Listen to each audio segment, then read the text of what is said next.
afternoon.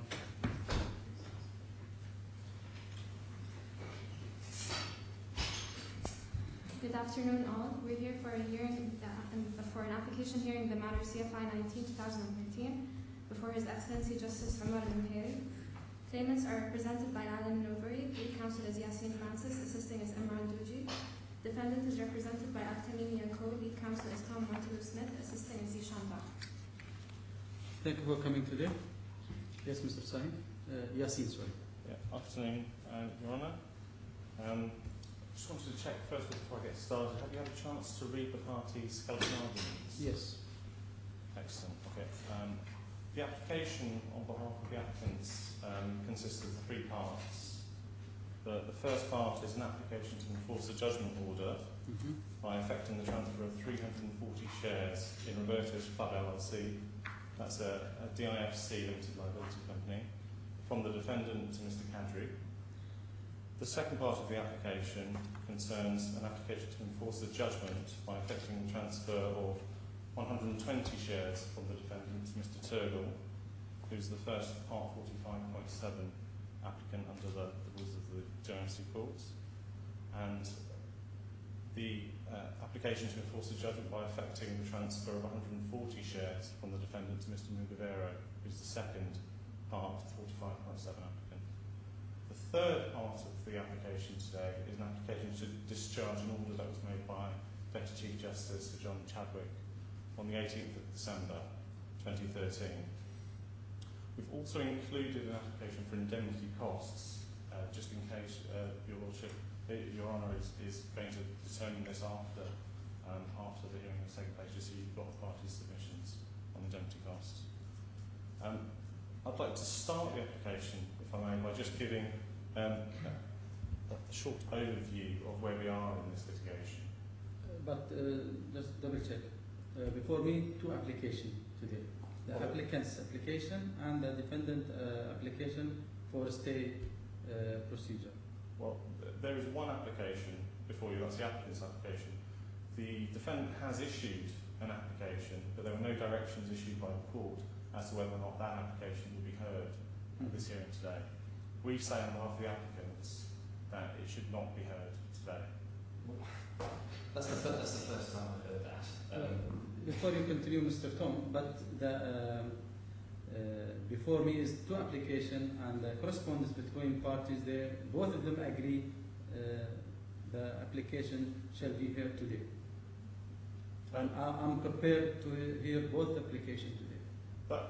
That's fine. We always envisage that on the applicant side, that Your Honour, basically the second application or the defendant application to stay this procedure, which is not complicated, and the raise on the civil procedure law, UAE civil procedure law.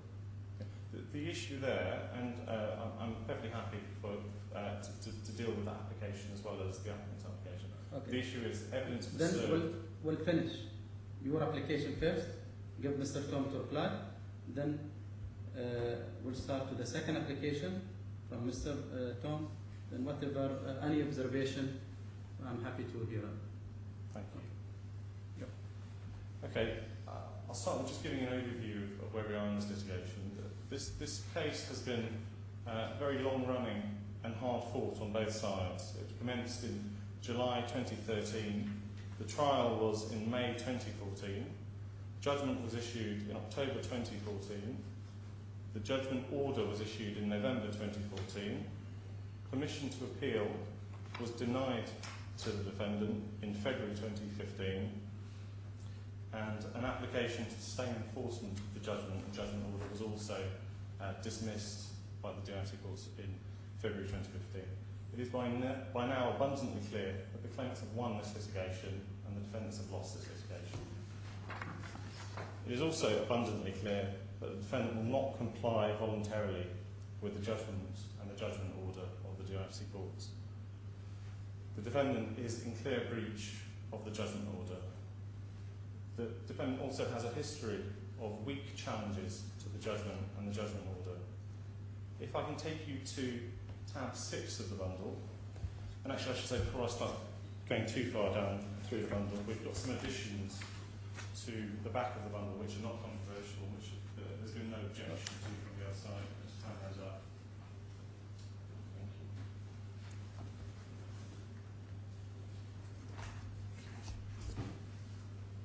This is the So order it will of... be at the end of the bundle, right? Yes, sure, and you've got a new index as well. Okay.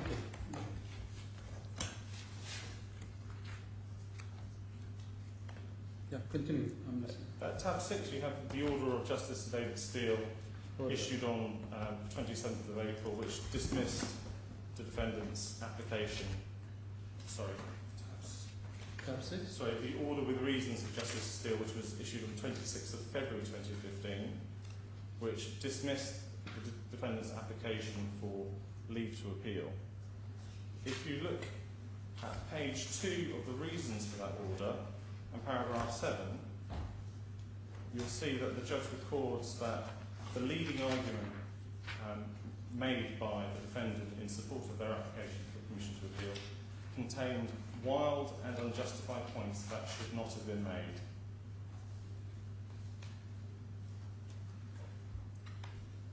If we progress to tab 8,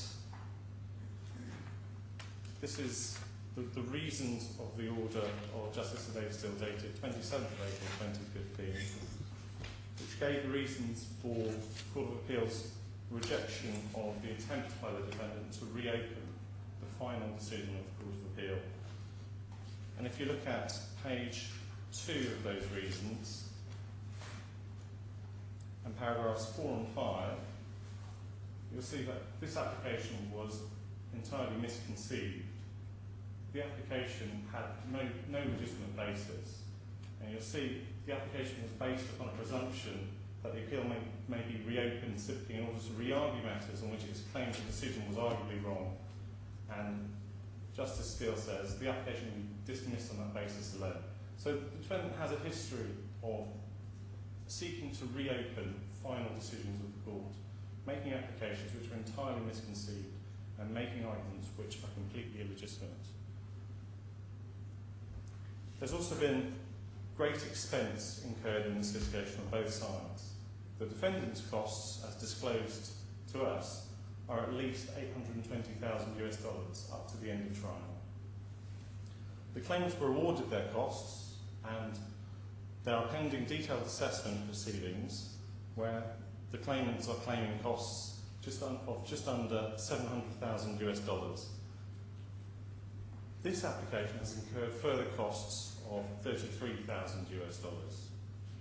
And the defendant has asserted that he cannot afford to pay the claimants any monetary sums that have been awarded to them to date, including the relatively modest sums that have been awarded as part of the judgment order.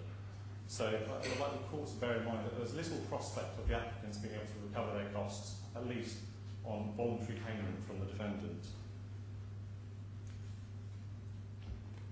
We say that it is now inevitable that the judgment and the judgment order will be enforced.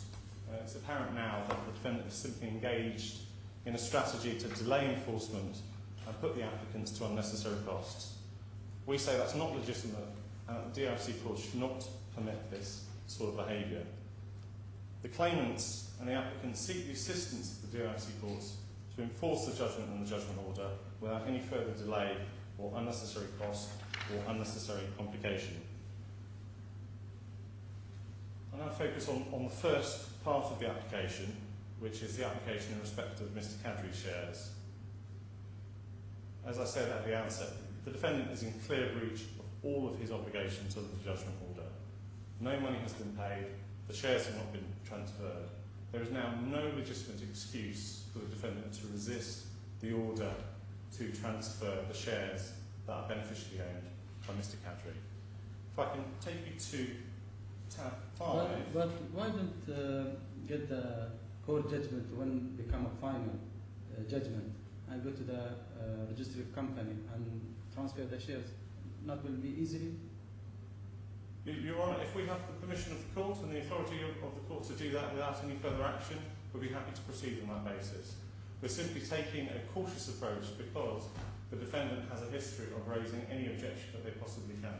If we have a direction from the court that we are able to take the judgment to the registrar of companies and simply effect the transfer of Mr. Kadrie's shares to him, we will go straight away. We'll go tomorrow and get that done without troubling the court any further.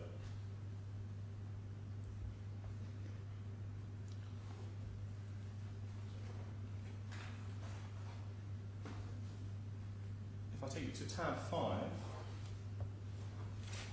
this is the judgment order, and you'll see paragraph 1 of that order is very clear.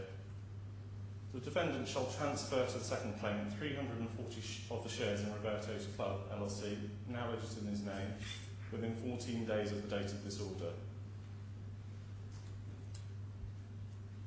I can take you to tab 9 and the exhibit to the fourth witness statement of Mr. Kadrie, page 20. You see this is a letter from Al-Novri to Al-Tamimi, which is the demand, the first demand after the judgment, that the defendant transfer the shares without further delay. And a share transfer form was enclosed with this letter. I've already taken you to the order of the DIFC courts where permission to appeal was denied, and also an application to stay enforcement of the judgment order was also dismissed. If we can move forward in the same exhibit to page 31, you'll see this is a further letter from Al-Novri to Al-Tamimi following the refusal of the DIFC Court of Appeal to grant permission to appeal and to dismiss the application for a stay. Mr. Kadrie then demanded once again that the shares be transferred and enclosed a share transfer form together with this letter. Then moving on to page 46, it's a further letter from Al-Novri to Al-Tamimi dated 5th of March, which records that the defendant has failed yet again to transfer the shares or return and sign share transfer forms, and it states we are therefore concluding that the defendant has no intention of complying with his obligations under the DIFC court orders, including the judgment order. Now the applicants say it's pretty clear that there is no further appeal that is possible. The defendant has already made a hopeless application to try and reopen the refusal to grant permission to appeal before the DIFC courts, which was roundly dismissed. The latest application to try and appeal the judgment and judgment order before the onshore UAE courts, we say, is entirely misconceived and hopeless. That application, we say, has no basis in UAE law, Dubai law or DIFC law. And I'll take you very quickly through the authorities that just make that abundantly clear, although I'm sure they are well known to everyone in this course. If I can take you to tab 20, that's the UAE Constitution and Article 121, which appears on page 23.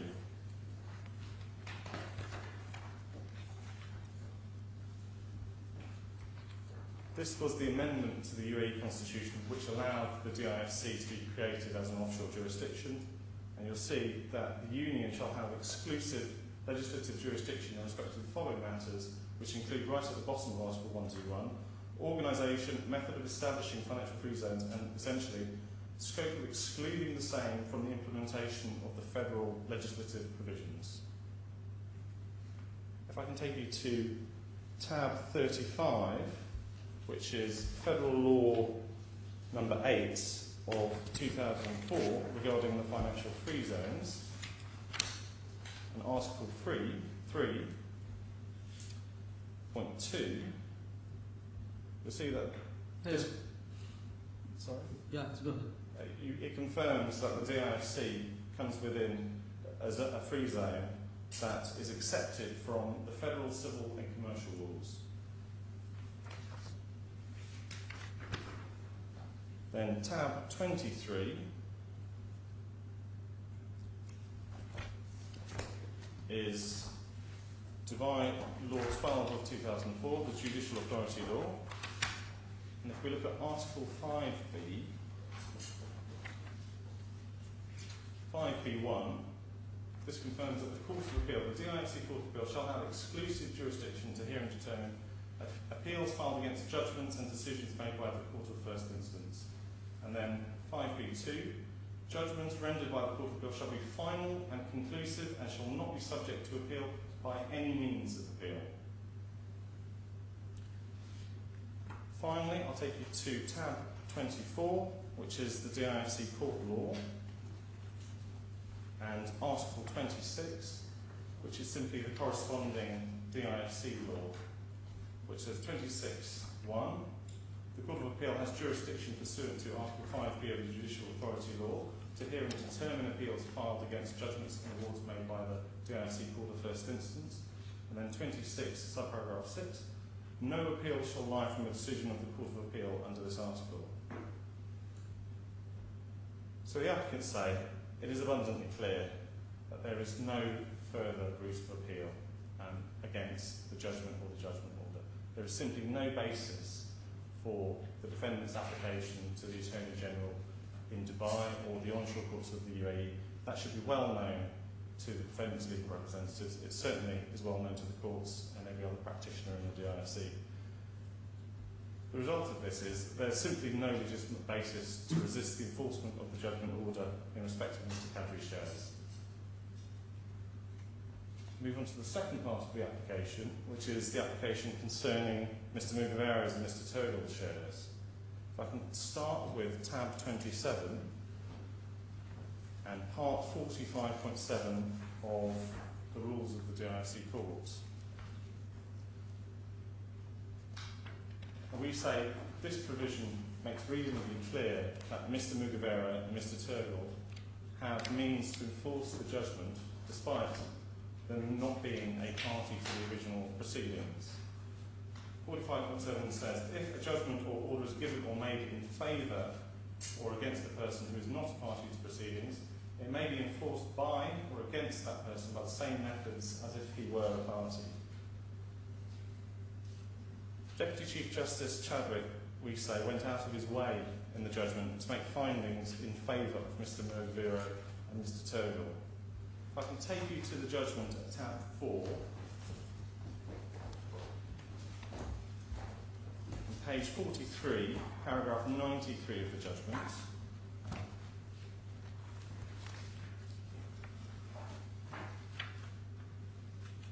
You see here it says, the judge starts that paragraph, in those circumstances I hold that, and then the last sentence, he holds 120 of those shares in trust for Mr. Turgle and 140 of those shares in trust for Muhairi. This is also confirmed in the conclusions to the judgment. If we look at page 57 and paragraph 1232, you see the second part of the sentence in 1232 are the defendant holds 260 of those shares as trustee for Mr. Turgle as to 120 shares, and Mr. Muhairi as to 140 of those shares. And that's in the conclusions to the judgment. If we turn to page 51 and paragraph 107, we'll see that the Deputy Chief Justice Chadwick also stated that Mr. Turgle and Mr. Muhairi had the right to take steps to require the defendant to transfer the shares to them. What he says in this paragraph of the judgment is, unless and until the parties agree otherwise, or steps are taken by Mr. Turgle and Mr. Muhairi to require him to transfer the shares of which he is a trustee, he will remain the registered holder of 260 shares. Now we say that's reasonably clear that his lordship contemplated that Mr. Turgle and Mr. Muhairi had the right to require the defendant to transfer the shares to them without requiring any further decision to be made as to the merits by the DIFC courts. And this judgment became final judgment after the judgment of David Steele dismissed the reopened application. Yes, permission to appeal was denied, and the application by the defendant was to appeal the judgment and the judgment order, and that was denied. So we say this is exactly the sort of circumstance where the court may use Part 45.7 to allow a non-party to enforce a judgment which is clearly made in their favour. There is no question that Mr. Muhairi and Mr. Turgle have taken steps to require the defendant to transfer the shares to them, exactly as contemplated in paragraph 107 of the judgment. If I take you to tab 9, which is the exhibit to Mr. Kadrie's fourth witness statement, page 22.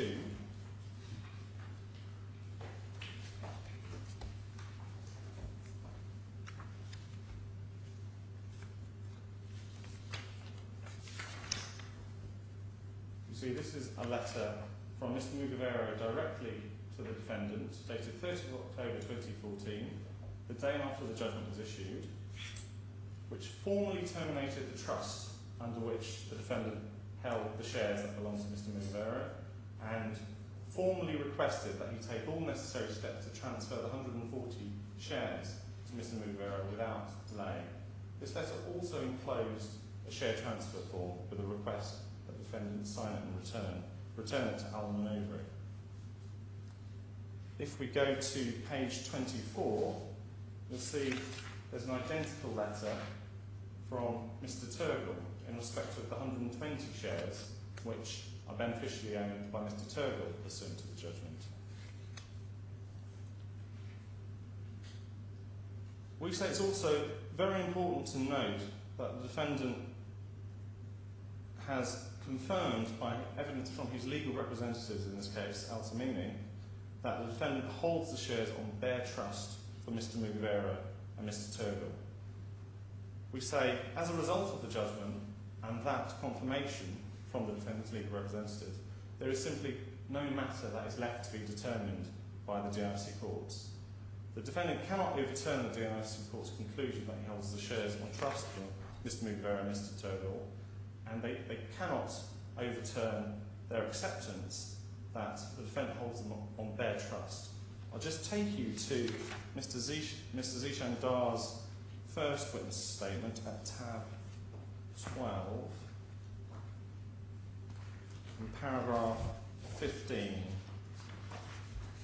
It's across page 4 and 5 of the witness statement. And you'll see there that in the first line on page 5, you'll see that there's confirmation there that the 260 shares that the defendant holds on bare trust for other shareholders, namely Mr. Turgle and Mr. Muhairi. Now, the concept of a bare trust under English law is a very basic concept which is well known to Mr. Montague-Smith and Mr. Dar and anyone else who's familiar with English law. But to avoid any debate, if I could refer you to tab 37, this is an extract from Black's Law Dictionary.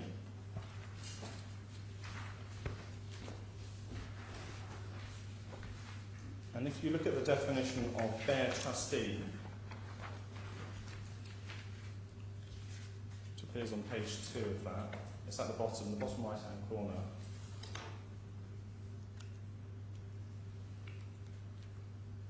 It says, a bare trustee is defined as a trustee of a passive trust. A bare trustee has no duty other than to transfer the property to the beneficiary. If I can also refer you to tab 38, this is an extract from Lewin on Trusts, which is one of the leading texts on trust law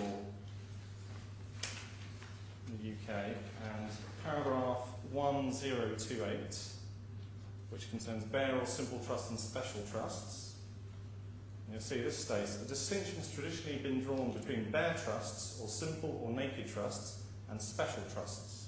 According to that distinction, a bare trustee holds property in trust for a single beneficiary absolutely and indefeasibly, and is a mere passive repository for the beneficial owner, having no duties other than a duty to transfer the property to the beneficial owner or as he directs.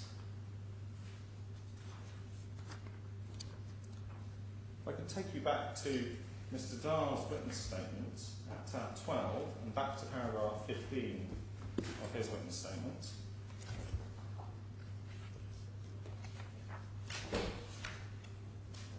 You'll see that it was contemplated by Mr. Dar in this witness statement. Paragraph 15? Yeah, paragraph 15 is the second sentence of that paragraph. If the defendant was required to transfer his 340 shares to the second claimant pursuant to the order and pursuant to an application, was also required to transfer the 260 shares that he holds on bare trust for other shareholders, namely Mr. Turbo and Mr. Muhairi. We say the reference there on page 4, reference to pursuant to an application, shows that it cannot be a surprise that Mr. Muhairi and Mr. Turbo are making this application to enforce the judgment and require him to transfer the shares that he holds on bare trust to them as the beneficial owners. We say it's simply not open to the defendant to now take the position that Mr. Muhairi and Mr. Turgo should be forced to commence fresh proceedings and hold a trial and then obtain an order that requires the defendant to transfer the shares. We say this would be a pointless delay and pointless expense for Mr. Muhairi and Mr. Turgo, and will be in exactly the same position as we are today at the end of that process. We'll have an order which requires the defendant to transfer the shares, which he will then ignore, and then we'll be back here asking for the court to effect the transfer. It's clear that the defendant is obliged to transfer the shares, and it's also clear that he refuses to do so voluntarily. If I can refer you to paragraph 1.6 of the rules of the DIC courts, if you have a copy of the rules of the DIC courts with you, that's the overriding objective. Part 4? Part 1.6.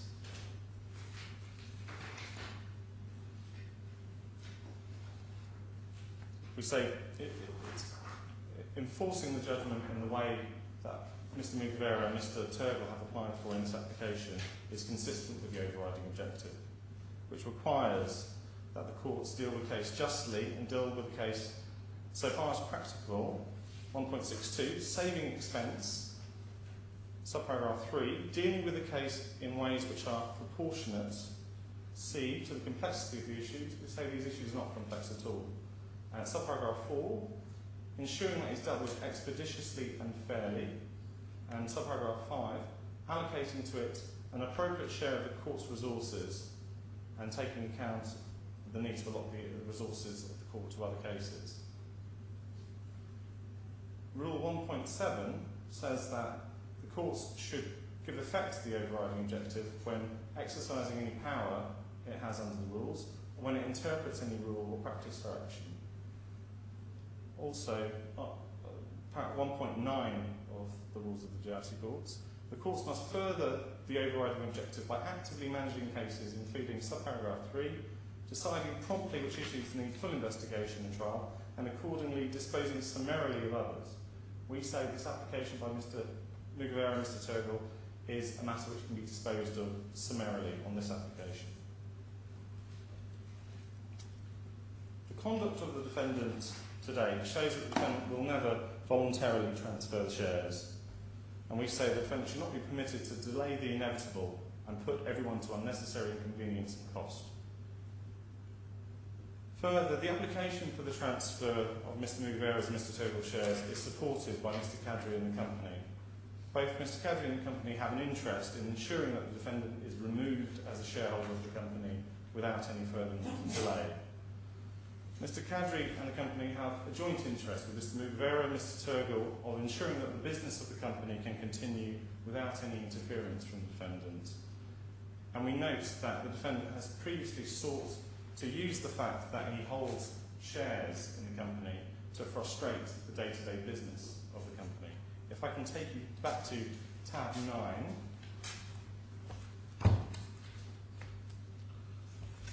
In Exhibit EK4 to Mr. Kadrie's fourth witness statement, I'll take you to page 10 first of all.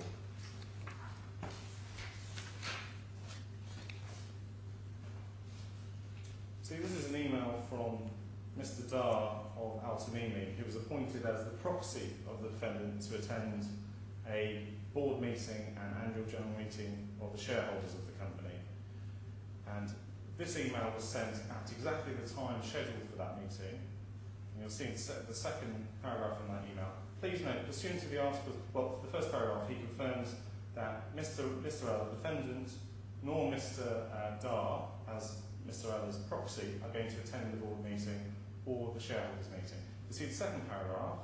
Please note that pursuant to the Articles of Association, the meetings should not take place as a necessary quorum for both meetings will not be achieved in the absence of Mr. Rella and or his proxy. So that was an attempt to prevent the company from holding a board meeting and an annual general meeting. That was the first time that happened. It happened again when the meeting was adjourned. If we turn to page 12, same exhibit, again, on the date for the meeting, shortly before the meetings were due to start, it's a letter from Mr. Mahmood of Al-Tamimi.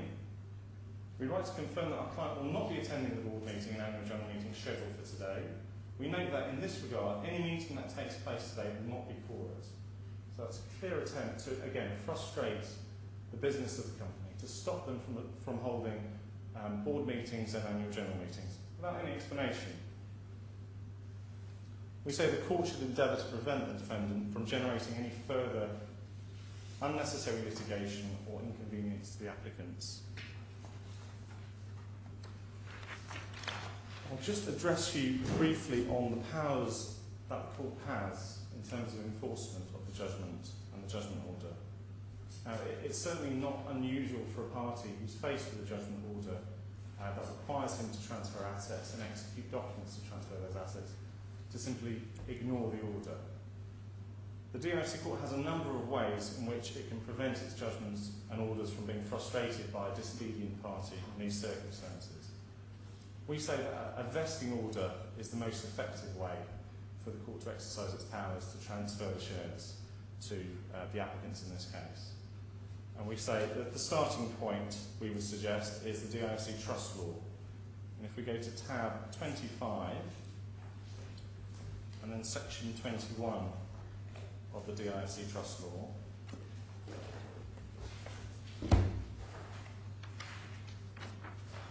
and this simply sets out what powers the court has in circumstances where there is a trust. Now, this is clearly applicable to the shares of Mr. Muhairi and Mr. Turtle.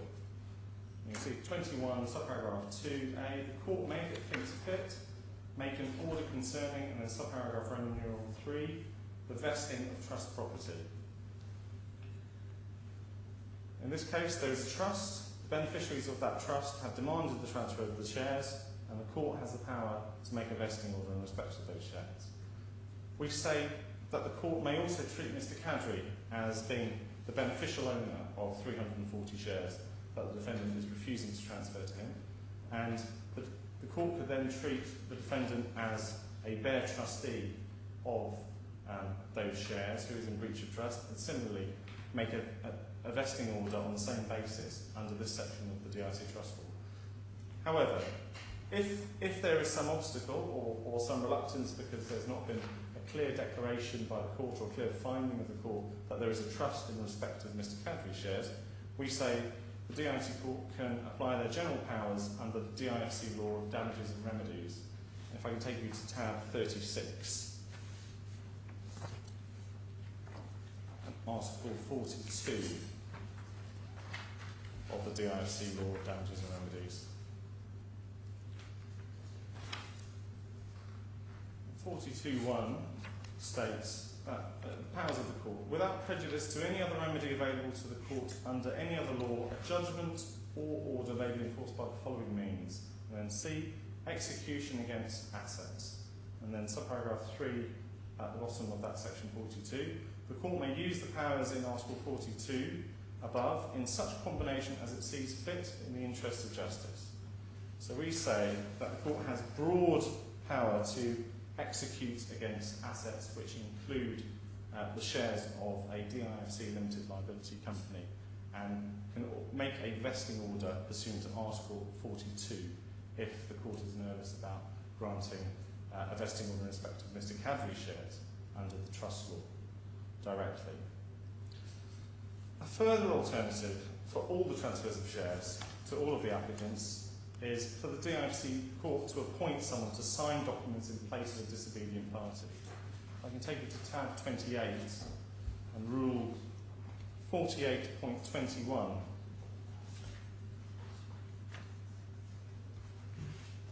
And this states, if a mandatory order, an injunction or a judgment or order or the specific performance of a contract is not complied with, then the court may direct that the act required to be done may, so far as practicable, be done by the party by whom the order or judgment was obtained, or crucially, or some other person appointed by the court.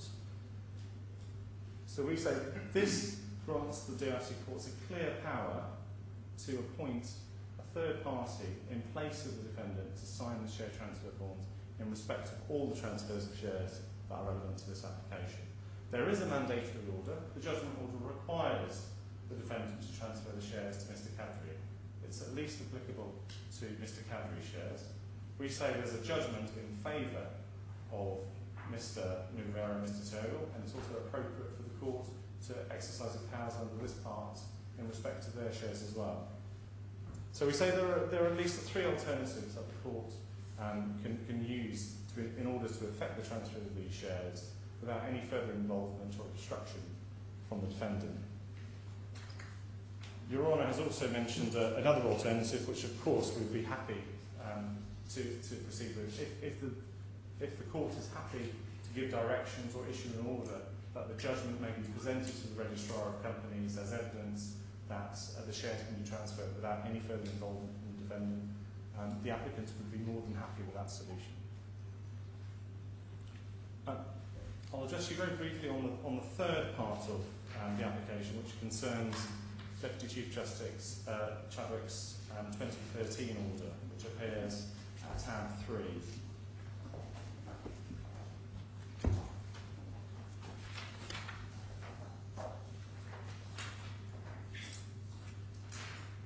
This is an interim order that was continued as part of the judgment order, which requires the claimants, the company Mr. Kadrie, to treat the defendant as if he is a manager and a shareholder of the company.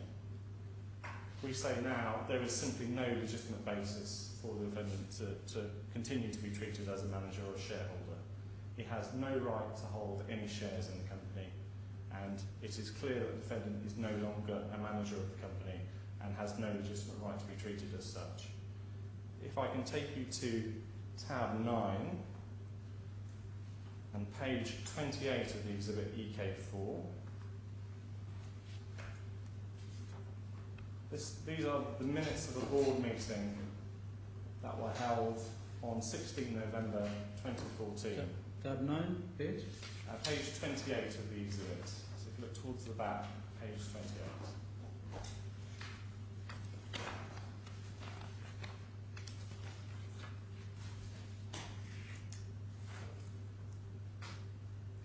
And paragraph 1.6 records that the defendant has now failed to attend 3 board meetings in a row, to which he's been properly notified of, which he's been invited to, which he's failed to attend without any explanation or without any permission. And according to the Articles of Association of the company, that means his position as manager is automatically vacated. Now, part of the rationale of the 2013 order was that His Lordship was nervous to remove the defendant as a manager, leaving only one manager in charge of a DIFC company. If you look over the page to page 29, paragraph 2.1a,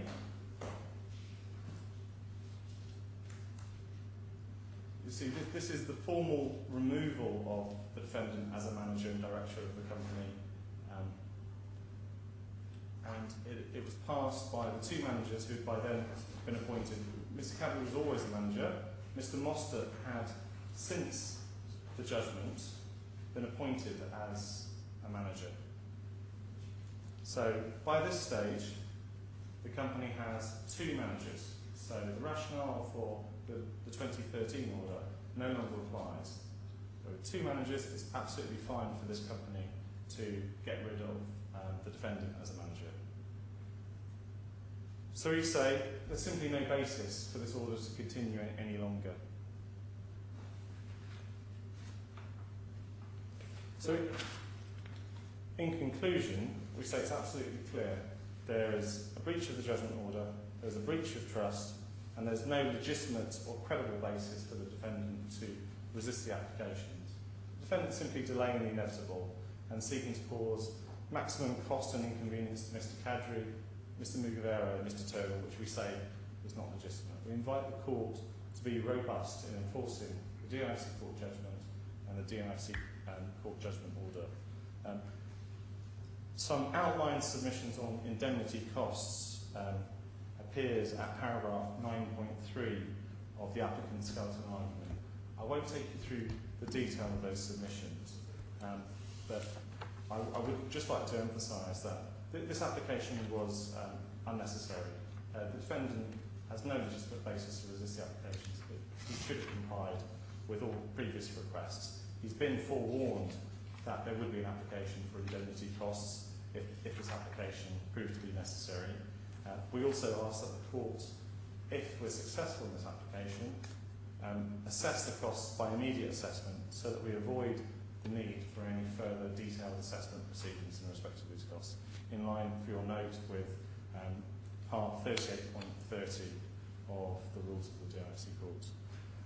With that, I'll bring my opening submissions to a halt unless there's anything else I can assist you on with. Thank you, Mr. Rella. Thank you.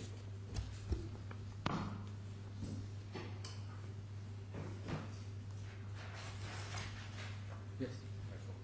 Your Excellency has heard a little bit about the background, procedural background to this dispute.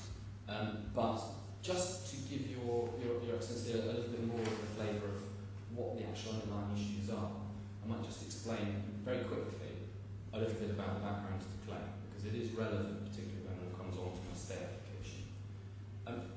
As your Excellency will have seen, this is a dispute about the ownership and management, or it was a dispute about the ownership and management of the restaurant, Roberto's Club, in the DIFC Gate Village. And that was a company which was established by the four parties to the application, so that includes the non-parties. But the legal shareholders of Roberto's Club, the first claimant, were the second claimant, Mr. Kadrie, and the defendant. So that's how it worked out. So the defendant owns some of those shares in his own right, 340 of them in the end.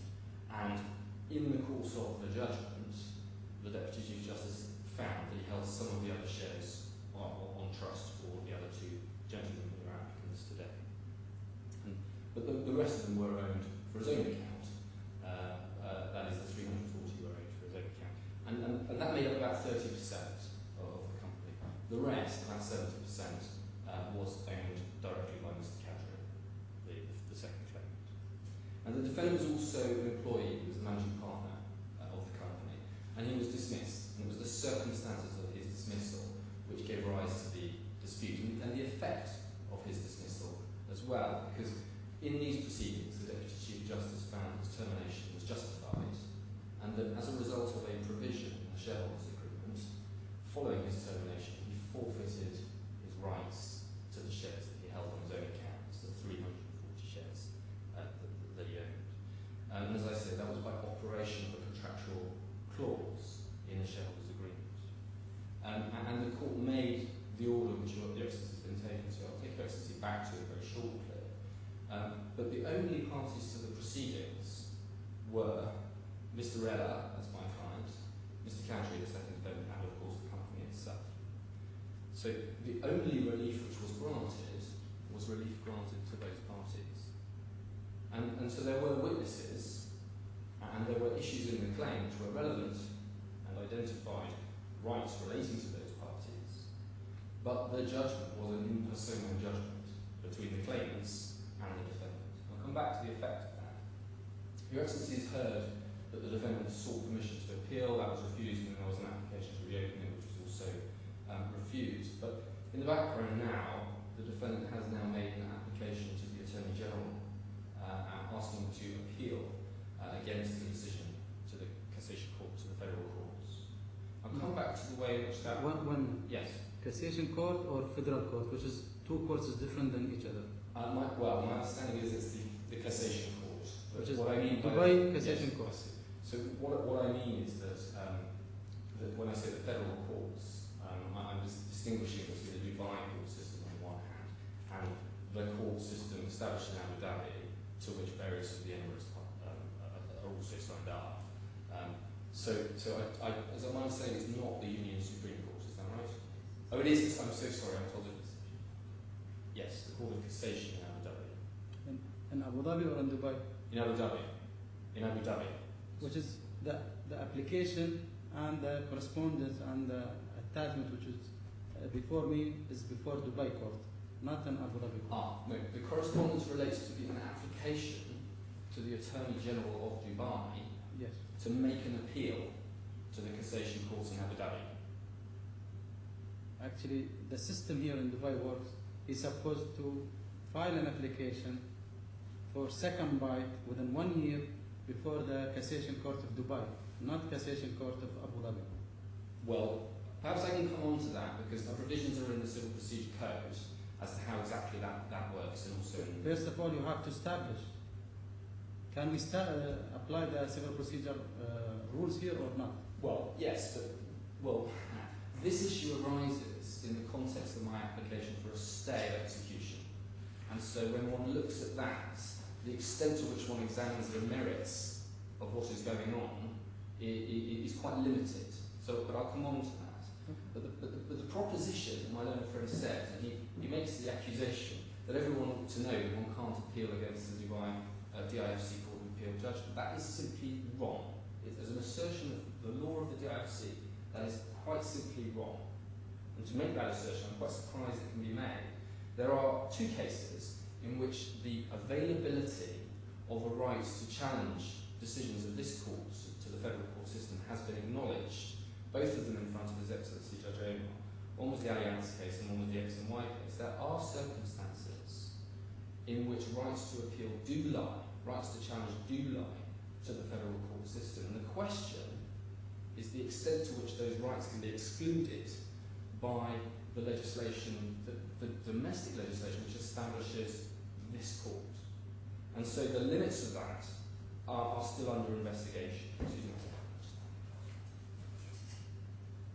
But it's quite wrong to say that one can just look at, for example, the Dubai legislation, judicial authority law, and simply say, well, that's it, there's nothing more. You can't take this any further. It doesn't work like that. If that were right, then the decisions in Allianz would be wrong, and the decisions in X and Y would be wrong. And perhaps what I'm trying to do is perhaps just sketch out a little bit more of the background and then come on to my application for the stay in a moment. Because just to explain what the complaint is, at the heart of the complaint, I accept that there's a procedural question. How does one go about making any further challenge to the decision that's been made in this case? The substantive question about which Your Excellency really have nothing at all is really this. Essentially what is said is that under the terms of the Constitution, there is a right to have, not to have your private property confiscated without compensation. And we say that that is what has happened here, because there is a contractual mechanism. The application, the effect of that application has been to deprive my client of his ownership, of his share in the company that he helped establish and which holds his name. And the effect of the clause is that he doesn't get any compensation, not even the nominal values of the shares for that. And so it was argued as a penalty clause. Now, the way in which Justice Steele today was still dealt with that at the appeal stage was to say, well, actually that provision is limited to state acts. Now, that surprised quite a lot of lawyers behind me, but there is no authority to that effect, and I'll come on and show you, Excellency, the words of the statute. But even if, there must at least, let's say, be an open question as to whether or not that is right, but even if that is right, the effect of the attack is not just on the private contractual clause, it's on the enforcement by these courts of that clause, which itself is a state act, or on the alternative, the legislative environment which permits a contractual mechanism of that has that effect. And those are state-level complaints. So, as to that, there must at least be an arguable complaint here, I say, that the relevant provision of the Constitution is engaged. But I'll come on again to the question of how one looks at the merits of that challenge, number one, and secondly, if one does have regard to those merits, what what it is I say is the route by which this appeal would be pursued. Now, that is where we got to. So we got to the end of that the application to the Court of Appeal to dismiss, to reopen the appeal. In the meantime, the second claimant now brings this application to execute the order, and they say to enforce the judgment. And he's joined by the two gentlemen who have been mentioned, Mr. Turgal and Mr. Mogavero, who were witnesses. And they are seeking, firstly, the second claimant seeks to implement a transfer of the 340 shares to the second defendant. So he's asking the court itself somehow to make that transfer happen. Now, I say there are all kinds of problems with that approach. The only source, we've heard a number of different explanations of how that could be achieved today, but the only power which is relied on is a power arising under the trust law, which simply doesn't arise, at least in relation to the second claimant's application. There's no trust in relation to those shares. It said only you can find that there's a trust, but you can't find. What we're doing here today is Your Excellency is deciding whether and how to execute orders that have already been made, not to try a case which has never been advanced. It's a very limited exercise. One looks at the orders and the judgments, perhaps, that have been made and decides what powers there are to execute them. And then, if that is right, and there needs to be powers which are properly invoked, go forward from there and make the orders which is within the court's power to make. Now, as to the way in which the application is put, in the application is what we're dealing with. It said the court itself should make a transfer. Now that is not seriously pressed today. I know a friend jumped on Your Excellency's suggestion that perhaps they could just go down to the registry. They can't just go down to the registry. The question is, can this court, faced with an order saying that the defendant must make a transfer, can the court itself effect a transfer? And there's simply no power for it to do so. There are powers for it to reach that solution, but those are not, there's no power for itself to do that, at least not in execution of this court. And so clearly, I'd say recognising these problems, I say the application as it's put is misconceived. I don't say that lightly. But clearly recognising these problems, my learned friend will raise a variety of other potential solutions, and so he attempts to, in effect, make a last-ditch change of course in the application. What he now wants, he said, or one of the things he says he wants, is an order appointing somebody else to transfer the shares. Well, if that's what he wants, he should apply for it, number one. One can deal with it that shortly. But there are other problems, even if one does actually look at that application. Apart from anything else, my friend hasn't actually identified any third party who would be appropriate to act. He suggested perhaps the registrar, perhaps the deputy registrar. The court can't appoint itself, it has to appoint somebody else. And they have to accept the appointment, and they need to be indemnified in respect of the things, in respect of the liabilities that might arise on them. There's a process, but all of that only goes to reinforce the position. If you want something, if you want a remedy, you should apply for it. You haven't applied for it. If they make that application, it will be met. As I've said, the second claim is joined by Mr. Turgal and Mr. Mogavero, and they say they're entitled to orders transferring the shares to them. And they say that because they say the court has made findings that the shares are held on trust for them, and so they can obtain transfer of those shares by execution of the judgment. They don't even assert that the judgment says that the defendant should transfer the shares. They can't even assert that at the time the judgment was made, there was any obligation to transfer the shares, because the demand came after the judgment.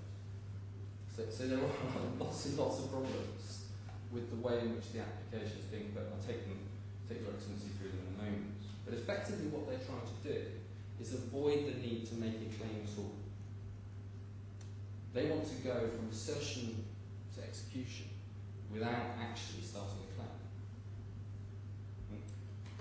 That is not an approach that this court should adopt. It's a highly dangerous approach. If they want a remedy under Article 21 of the Trust Law, then like any other, if they're entitled to it, then like any other litigant, they need to claim it. You can't turn up at an execution stage, you say, well, the judgment mentioned that I have a contract with somebody. Here's some things, some amounts that are due under that contract. I want to execute those items in the execution court. It doesn't work like that. You have to bring your claim.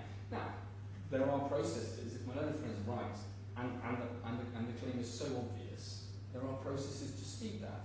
Summary judgment, immediate judgment, for example. One can't say, this is what the judgment says, let's extrapolate from there, including facts which occurred after the judgment, which give rise to rights which I'm now going to ask Your Excellency to execute.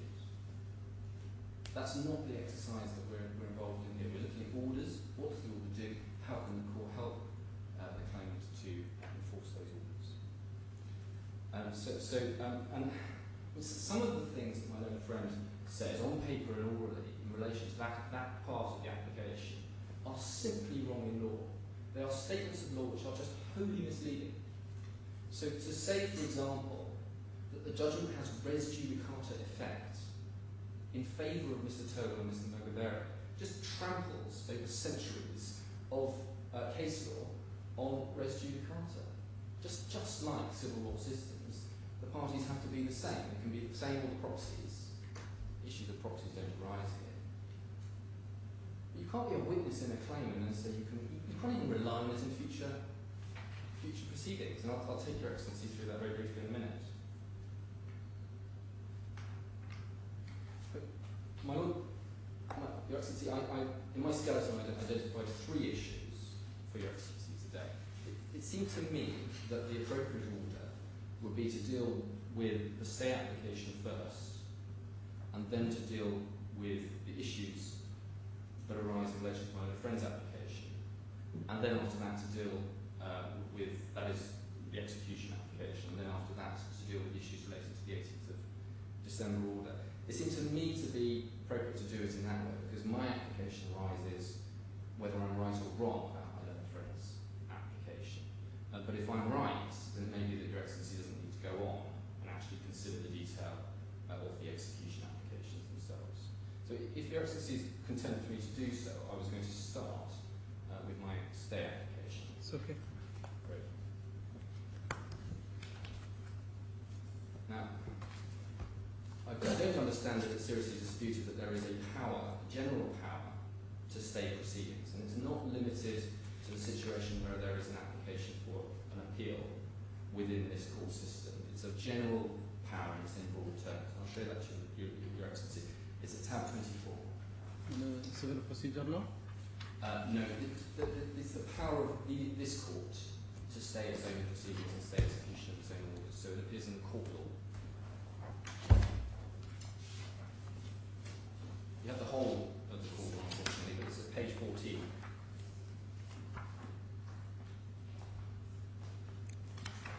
And it's section 33.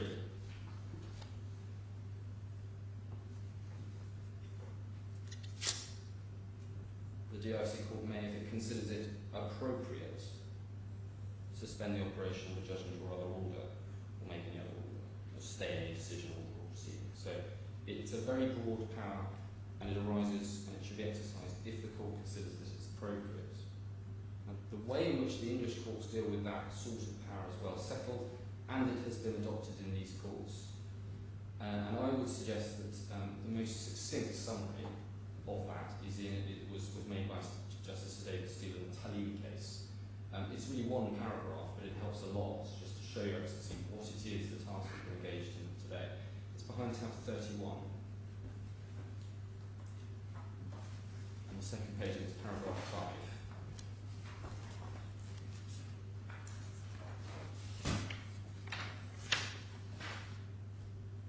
So the judge summarises various cases that came before and says these cases have differences in expression and emphasis, but the following may be taken from them. Grounds for a stay must be established by the applicant. The successful party at trial has a decision in its favour and is entitled to the fruits of the decision unless the applicant does so. The outcome on appeal being uncertain, the rival contentions as to the merits are unlikely to be persuasive, and it is a question of justice between the parties until the outcome is known, with a view to minimising the loss to the ultimately successful party. An important consideration is the relative risk of injustice in granting or not granting a stay.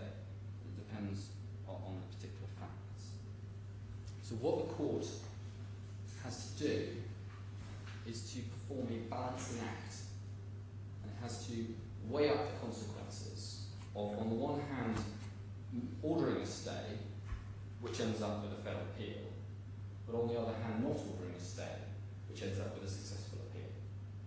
So it's a similar test to the balance of convenience test that arises on injunctions, for example. And so the court needs to look at what damage would be done without a stay, but if there is success in the appeal, and on the other hand, what damage would be done by a stay, assuming that the appeal fails. That is the focus of the exercise. And as Justice David Steele says, the merits are not really the issue in that. It's not really a question of this court looking at the proposed appeal and deciding whether or not it will succeed or fail. It is a question of balancing the merits and balancing the dangers that flow on the one hand from a stay and on the other hand from no stay. And my learned friend's approach today is entirely to attack the merits. And all he does there is he makes this one point. He says you can't challenge this decision that's been made because the DIC Court of Appeal has dismissed the appeal.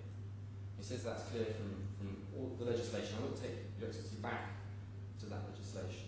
But if, as I say, if he is right about that, then there would never be, because he points to legislation that says there's no further appeal from the Court of Appeal, for example. If he's right about that, there would never be a possibility to challenge any decision of these courts before the federal courts. And as I've said, we know that just isn't the case. So in the Allianz case, for example, that power, in the end, that was the basis on which the judge made the decision. He said, if I get it wrong, you can take it to the federal courts. Which is yes. Supreme Federal Court has a power Yes. to do that. Yes. But why Dubai Cassation Court does has the same power or not? Well, and so there is a law established that court 1973. Yes, well the route to it, my understanding of the route to it, is that it arises under the Civil Procedures Law. Now, so the question is... So they have their own law, which is different than Civil Procedure Law. The Union Supreme Court. Yes, that's right. That was right in relation to the X and Y case. And there was a provision in the Constitution in relation to the Allianz case. And I don't say that either of those things apply in this case. And you have two judgments from different jurisdictions. Yes, so deal with it. In the Why Allianz, we have only one judgment from this court? No, don't get me wrong. I'm not suggesting that it's the same route in this case.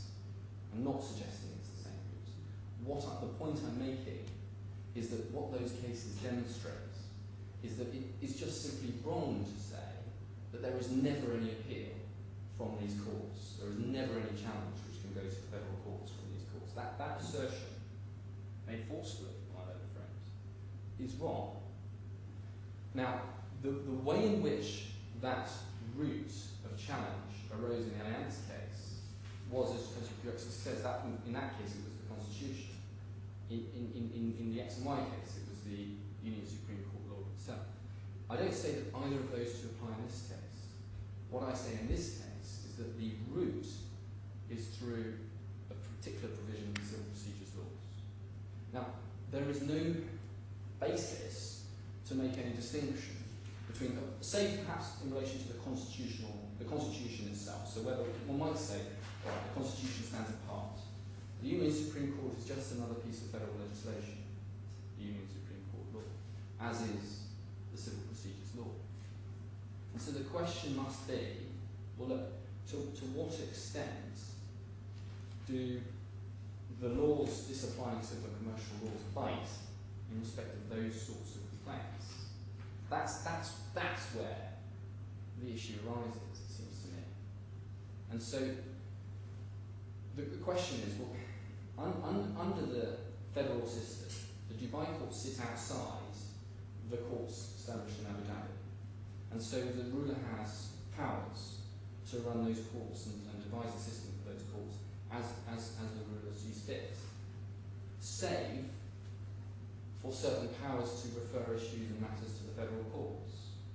And so the question is, when one then comes to the free zone of the DRC courts, which are themselves carved out of the Dubai courts, does that somehow eviscerate the parties' rights to take their issues that arose prior to the establishment of the DRC courts? Has somehow the establishment of the DRC courts extinguished that right to go to the federal system? My position, my client's position, is that it can't do that. So even though the Dubai courts sit outside the federal system, this right to go from the Attorney General to the federal system is preserved in the Dubai laws establishing the courts of Dubai. And so why is it that these federal rights, these ultimately rights derived from the Constitution, particularly as the complaint here is about infringement of the Constitution, why is it that somehow that falls within the disapplication of federal and civil and commercial laws, when the other routes to appeal to the federal system don't? As I've said, one might draw a distinction between those rights which arise under the Constitution to make those sorts of challenges. But if it's right that the Union Supreme Court law allows that challenge, then why isn't it right? And therefore that is not a law, that is not a provision which has been disapplied. Why is it right that the right arising under the Civil Procedures Law also arises in respect of claims before these courts? At the very least, what I say is that there is an open, undecided issue on this. My own friend produced no authority on this whatsoever. There probably is no authority on this. These sorts of issues are new. This is a developing jurisdiction. But all of this, I say, is by the by. Because it's not an issue for this court to decide. Then the issue of stay will be in Cassation Court of Dubai, according to the Article 175 of the Civil Procedure Law. Well, this court has powers to grant a stay of its own. But if you go back to the Article 175 of the Civil Procedure Law, is give the authority to the Cassation Court after you file an application before the Attorney General and seeking a stay of execution as a jurisdiction court.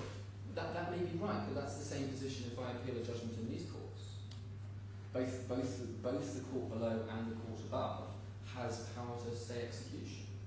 And so there's no conflict between that two-level approach being maintained in this court in relation to that process. What I'm saying, the proper court to stay the procedure of enforcement procedure will be Cassation Court of Dubai, as you suggest in your theory. But it doesn't. If you are going to apply the Civil Procedure Law. But there's nothing which disapplies this court's power to stay its own processes. And so the only time when one would actually make an application to stay execution is when an application for execution comes in.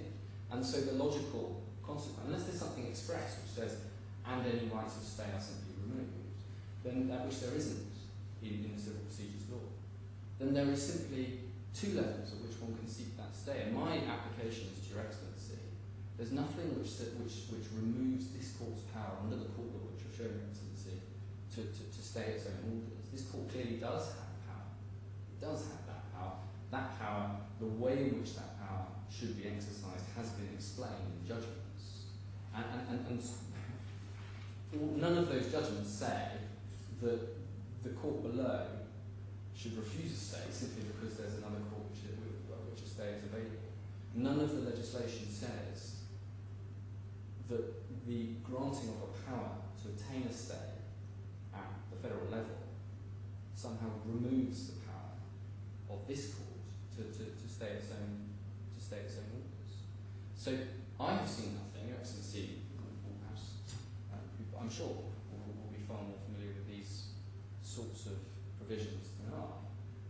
But I have seen nothing which suggests that the power of this court to stay its own orders is removed by those provisions. And it is by analogy very similar to the situation that one has anyway when one makes an appeal from a first instance decision in these courts, that both the first instance judge and the Court of Appeal can grant a stay. And actually, if one goes straight to the Court of Appeal, one might be criticised for not just asking for the stay in the first place in the court below. That happens, for example, in relation to permission to appeal, where people are encouraged to make their applications below, because that can save costs if they're granted. So, I would suggest the power to make a stay is there. The test to be applied is clear, because it's been laid down in a number of judgments, at least for this court. The power is clear. The answer is not to look at the merits, but in any event, if one does look at the merits, what I say is, well actually, there is at least an arguable position here. And I would say, actually, it's quite a strong argument that procedural route is open, because the court, in this court, has previously accepted that routes are open of that nature. If I had a judgment against me, if I had a judgment, a prior judgment of this court, which made clear that this route is not available and has been removed, then I would be in a different situation. If I had, if there was evidence, for example, that the Attorney General had turned down this sort of application on the basis that he just doesn't have the jurisdiction to deal with them, then I would be in a different situation. But where we're dealing here. But according to the submission, the Attorney General supposed reply on your application today, as a 2nd of June. I see. As you recorded in the submission. I'm not aware that we've had any response as yet. Yes. I can't update the court on that. But that's certainly one. So your Excellency has the point, though, that the timescales are pretty short. So that's why, when the courts look at applications for stay, what they're really doing is they're trying to work out the balancing of harm resulting, because it's not for them to judge the appeal. So the question really is, what is the harm that would flow from a stay pending a decision from the Attorney General? If the Attorney General says, I'm going to make this appeal, that rather blows holes in my learned friend's argument.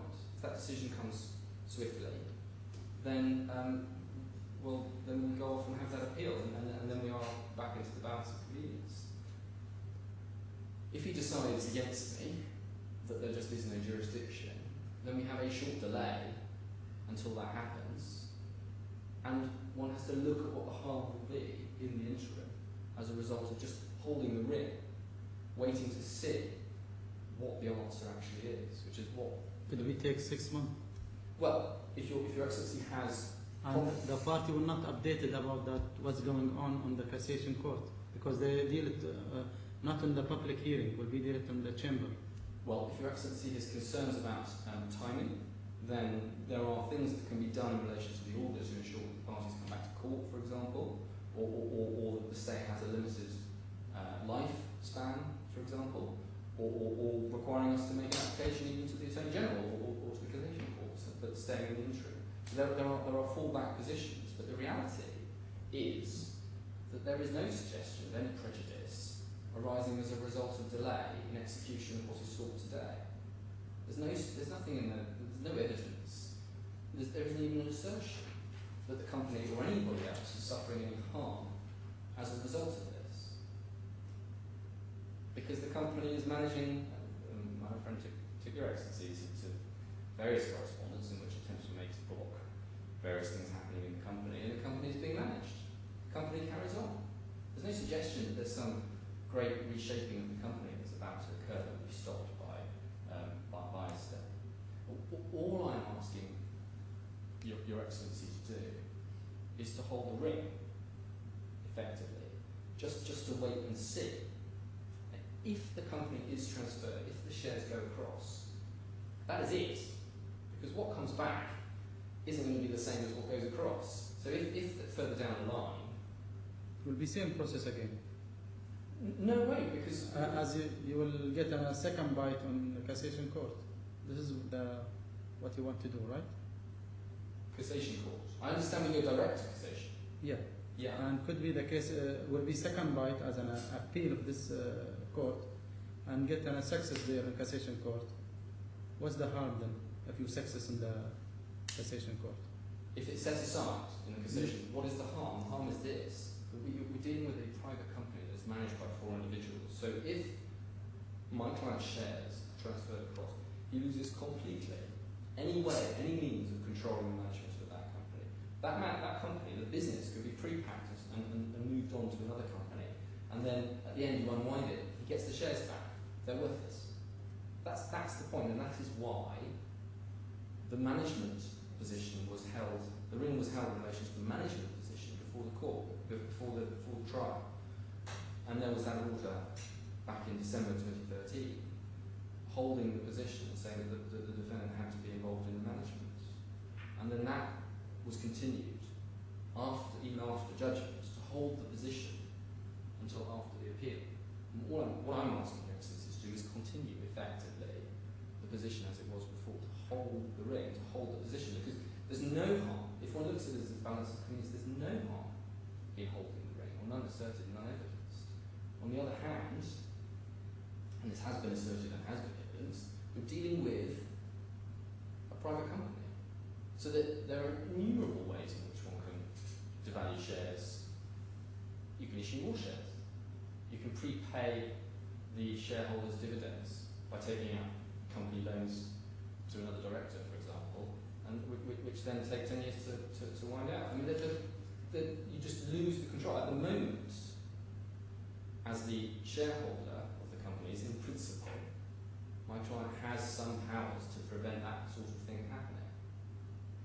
But if Your Excellency goes ahead and says, well, execute today, see what happens in cassation. What happens in cassation in practice may be of no value whatsoever, because the unwinding may just simply lead to the return of worthless shares.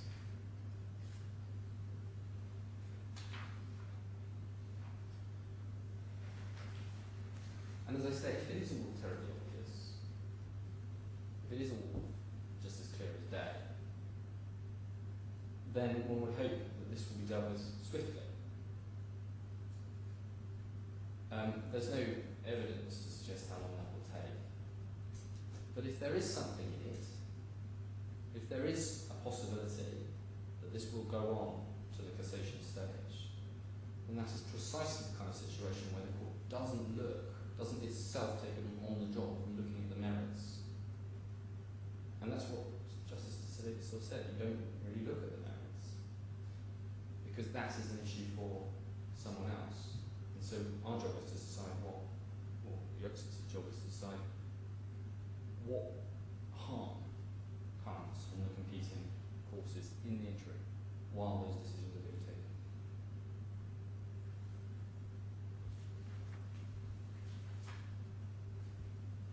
And I just remind Your Excellency that for my clients the stakes are high. As I said, this is a business that he helped to build. His name remains, he's Roberto, of Roberto's club. Some would say it's his club. If this is the end of the line for him, then he will hand over his shares, hand over his interest in that business for nothing. That is the effect of the order that's been made. So the stakes are, for him, could it be higher?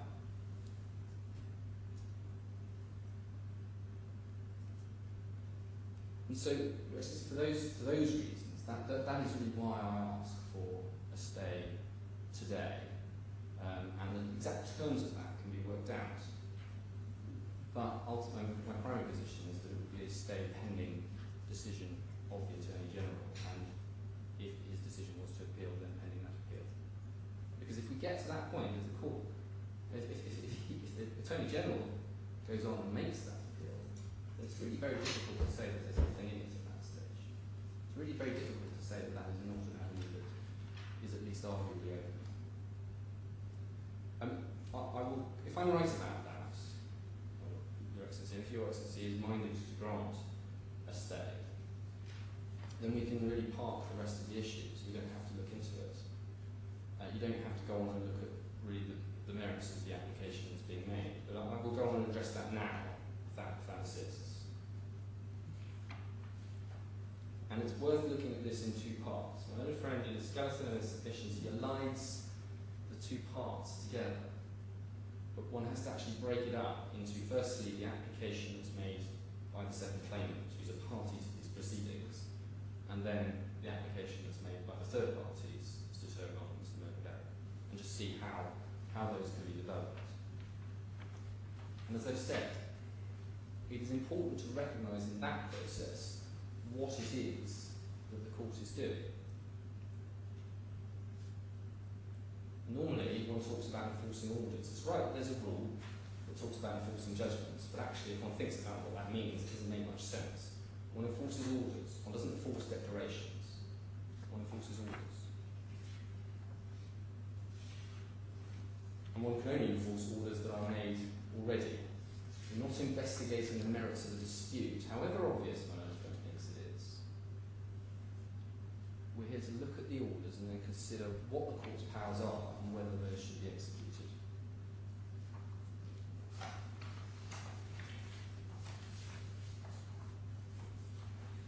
I deal with this in section F of my skeleton argument. Perhaps I can just develop it like this. I think the first place to start is the order. So we're dealing first of all with Mr. Kadrie, who's the second defendant. What is it that he was ordered? What is it that he got an order for? And what is it that the claimants apply for? And what is it that they're entitled to? So if we turn to tab 5, we see the order itself.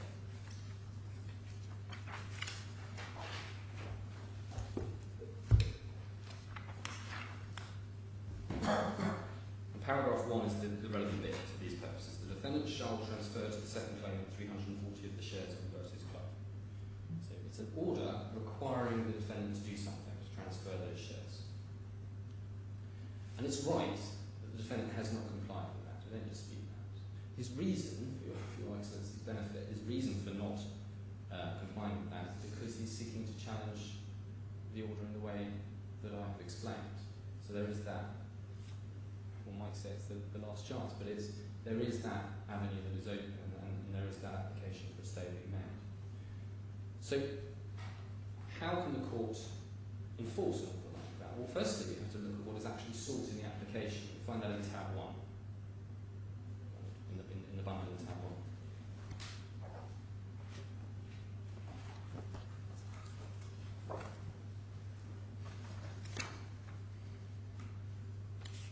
And it's paragraph 1. The applicant intends to apply for an order that 1, under part A, 1, that enforces the judgment order of Deputy Chief Justice John Chadwick and the judgment order dated 10th November by transferring and vesting the legal interest in 600 shares in the first claimant held by the defendant to the beneficial owners without any further action required by the defendant. So the claimant there scoops them all up together, but they need to be looked at separately, separate issues arise. So in relation to this part of it, he's saying the 340 shares, the court should transfer those to and invest them in the second claimant. So that is the power that he says exists to enforce an order.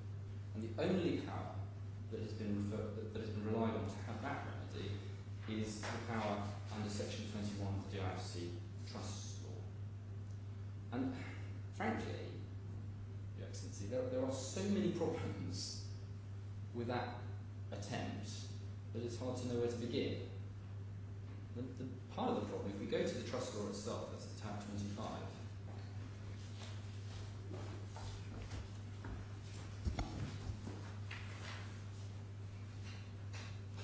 Paragraph 4.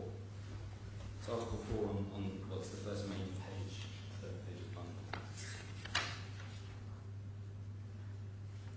This law applies to express trusts, charitable and non-charitable, and trusts created pursuant to law or judgment that require the trust to be administered in the manner of an express trust. That's the scope of the trust law.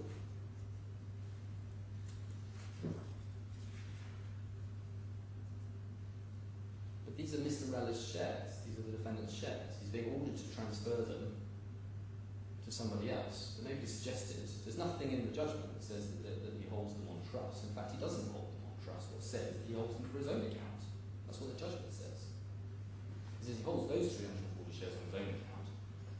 Some of them he holds on trust with third parties. There's no trust in relation to the 340 shares. My friend says, oh, well, you can find that there's a trust. You can't find that there's a trust. Your Excellency is unempowered at this stage even to investigate that issue. There's no basis to make that allegation or assertion. Article 21, well, the whole of the trust law is completely irrelevant. But, all right, let's assume that there is a trust in relation to these shares. What has that got to do with execution of this order? The trust law grants the court powers to intervene into trusts. So, and that is what Article 21 is dealing with.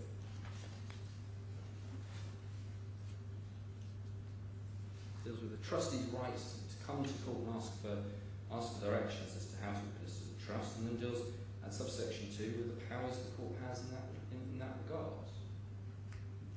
But nothing at all to do with execution and order.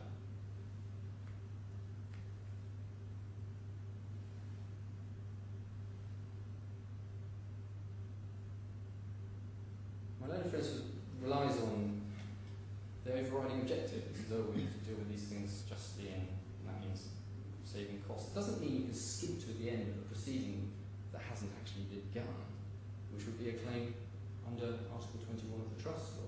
Maybe that there's no answer to that claim, it may be that there is an answer to that claim. That is not for this court today.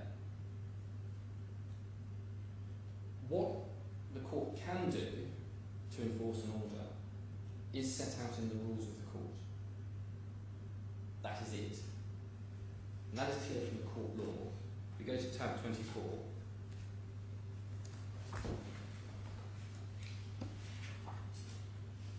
Article 42.1.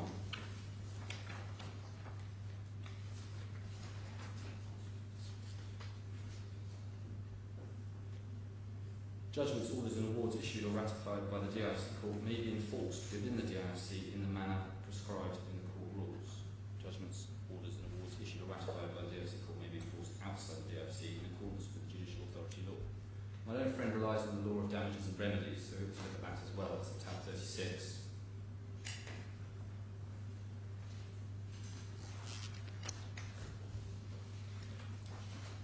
Article 42.1. Without prejudice to any other remedy available to the court under the law, a judgment or order may be enforced by the following means. It talks about charging orders, attachment of assets, execution against assets, appointment of a receiver. All of those are things which are dealt with under the rules.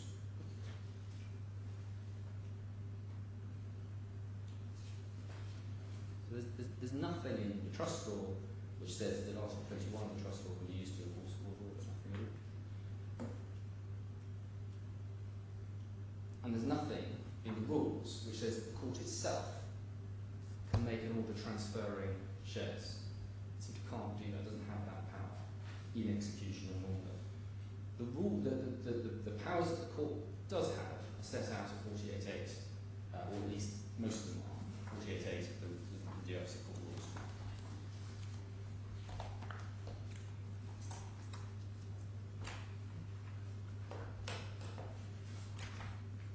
And there are A, B, and C below. The writs of sequestration, writs against directors of companies, and the primary remedy is an order of committal against a person. Because that is the way that the court enforces injunctions. The court tells somebody to do something. What the court requires is that they do that, and if they don't do that, the court has powers to commit them. But there are strict limits on the way in which those powers must be exercised. And some of that is set out from 48 forward and onwards. There are strict procedural requirements because that's a very serious option. But ultimately, that is the sanction committal. If you fail to do what you're told to do by the court, whether it's building a wall, whether it's leaving a house, or whether it's transferring shares, that is your primary remedy. I'm not saying it's your only remedy. That is the primary remedy. What my learned friend is trying to do is sidestep all of those safeguards and trying to it's innovative, but trying to bring into account provisions of laws which have absolutely nothing to do with enforcement of orders. Perhaps, I say, seeing these difficulties, he raises a totally new application. And what he wants now is an order under 4821 for someone else to do the act. It's worth looking at that provision, Your Excellency. I'll ask Your Excellency simply to read that provision, 4821.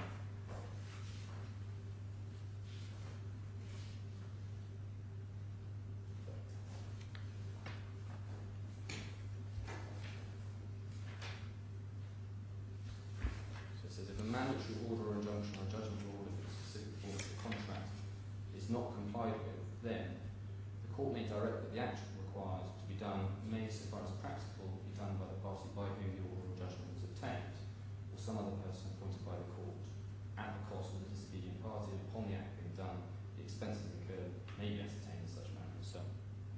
So the power is of the court to appoint some other party, some other person. The court itself isn't a bailiff service. It can't go into properties and take goods and hand them over. And so it cannot be right that the court can simply appoint the registrar or the deputy registrar, and those are the two people who are identified in my own for skeleton arm as possible other parties. Because they're acting in their capacity as officers of the court. They're acting for the court, so the court would just be appointing itself to do these things. Can't do that. But my primary position on this is if my own friend wants that remedy, he needs to make an application for it. Just raise it in a skeleton argument at the last minute. It should be made on notice to defendants so that it can be responded to. This is not an area which is free of law. My own friend relies on no authority in this. There is law in relation to this which a law should want to hear about. But more importantly, one needs to identify an individual third party who is willing and able to act, who is willing and appropriate to act. I suppose in principle, the registrar or the deputy registrar might agree to act in their personal capacity individually. So, in other words, moonlighting as enforcement officers.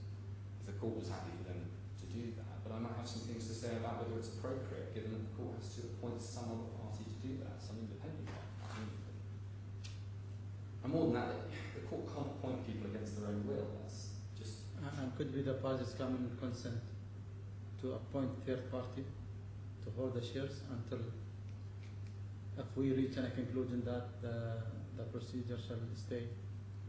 But that doesn't really take us any further because my client isn't doing anything. No one will stop you seeking any decision from the cassation court, as you suggested. But the problem, the solution that Your Excellency is suggesting from my side doesn't solve the problem because there is no problem with my client holding onto the shares because nobody has ever suggested that there's any harm that flows from that. If those shares were to be held by a third party, then that doesn't actually solve any problem because it's just, why not then they just be held by my client? That goes back to the question of whether there's a stay. But this is more about the question of what powers the court actually has. And it's right that in the right circumstances, where practicable, the court can appoint a third party to do something that a defendant has been ordered to do. But in this case, as I said, there is no application of that extent. But even if there was, nobody's been identified who would be appropriate to do that. And it must at least be questionable whether it is reasonably practical within the meaning of the rule for a third party to do this. Because what are they going to do? They're being asked to execute a share transfer form. So the proposal is that a third party should apply a signature to that form, and that form will then be taken down to the registry, which the registry will be asked to accept or reject. Now, if that signature matches my client's signature, well, then it will be accepted, but that can't happen if there's a third party signing that form. If it doesn't match, is that actually going to have any effect with the registry? And the question, so there are at least questions, I would say, and I would say real reasons why, if my own friend actually made the application that these floaters today to appoint a third party, and if somebody was actually identified who was able and willing to act, why this is not the kind of case in which a third party could be appointed. It's not appropriate. It's not the appropriate sort of order, because it's not something that can be done by anyone but my clients. And so the remedy, if it comes to it, if there is no stay, and if a proper application were made, would be for this court to use the punitive powers that it has to force my client to do what he's been ordered to do. Now I hope that it doesn't reach that stage, but that doesn't dispense with the fact that the application in relation to these 340 shares that Your Excellency has before you is simply misconceived. And the alternative proposal is not before the court, and even if it was, there would be problems with it. And it doesn't work if you haven't identified a third party who's willing and able to act. So the application may simply be that this is just they've gone about it in the wrong way. It really is the answer. But that doesn't mean that this court should find that it's able to simply extend its own powers and do whatever it's able to do. Its powers are strictly confined. And on the basis of the applications that have been made in relation to those 340 shares, there's nothing in it.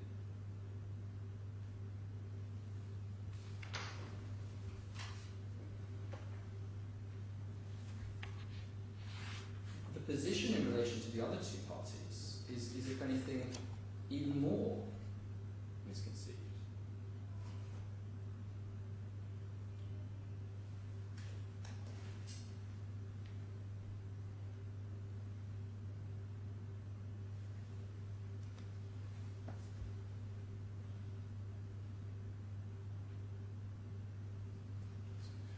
So we come to the position in relation to the application in relation to the third parties, Mr. Turgle and Mr. Mogavera. And here, my own friend really is off into completely uncharted waters. Both of these individuals were witnesses in the proceedings, but neither of them was a party. And nevertheless, my own friend says, oh, well, they're entitled to claim a remedy. And the way he runs the point is like this. He says, the judgment includes conclusions that Mr. Rella holds the shares on trust for these two individuals. That's correct, that's not disputed. The judgment does say that. The Deputy Chief Justice did find that the shares were held on trust for both of them, and went on to find that Mr. Rella would continue to hold those shares on trust until steps were taken to require him to transfer the shares to them. So as at the time of the judgment, there was no obligation to transfer, because no steps had been taken to require the transfer. But this, my little friend says, gives rise to a res judicata, and this is where it just goes totally off piste as far as I'm concerned. It does give rise to res judicata, but between the parties. If you're not a party, you can't rely on it. And it seems that I need to take Your Excellency to case law on this, to authority on this, but it's behind tab 34.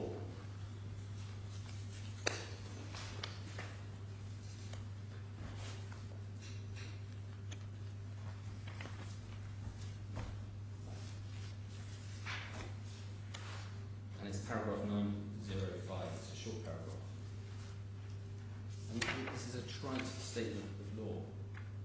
A decision in personam only operates as an estoppel in favour of and against parties and privies, not strangers. Thus, as Petri Nuttall decided, res judicata estoppels in civil law cases must be mutual. Then goes on to consider a case in which he said that the commentary says this was rejected by Lord Denning and Justice George Baker of McKelvey, who followed the US Supreme Court and would have overruled Petri Nuttall, but Reginald Gough LJ said that mutuality was basic to res judicata, and his judgment was approved by the House of Lords. And then goes on to talk about privies, which is not an issue. So it's just wrong to assert that either Mr. Turtle or Mr. Mogavera can raise any res judicata. They can't even rely on those findings in subsequent proceedings. So if they actually did bring proceedings under Article 21 of the Trust Law. So say they brought proceedings for removal of the trustee, who would be my client. They couldn't even rely on the findings in this judgment. It would have no evidential value whatsoever. It doesn't give rise to a estoppel. It doesn't give rise to res judicata. The whole application simply falls away at that stage. My learned friend tries to prop it up with a reference to a particular rule, Rule 45.7, the Kadrie Court.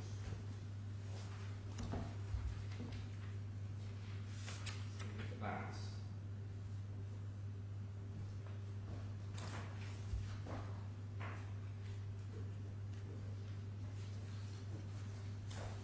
It says, if a judgment or order is given or made in favour of or against a person who is not a part of the proceedings, it may be enforced by or against that person by the same methods as if he were a party. So I've already said one can't enforce a judgment. Judgments declare things. So a declaration can't be enforced. It's not an enforceable thing. It may act as a defence in further proceedings. It may act in support of further proceedings subsequently if you're entitled to assert res judicata in respect of it. But a declaration doesn't get me anything by way of execution. So it's orders that we're dealing with here. Now, 45.7 is just taken from the civil procedure rules in England. And there's not a lot of commentary on it, but there is a bit, and it is worth looking at. And it's behind tab 32.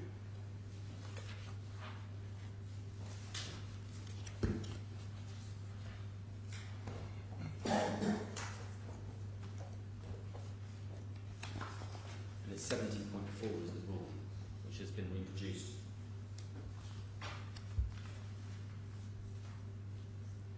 So you can see that the rule is the same. I think it's identical, I might be wrong. And then there's commentary underneath.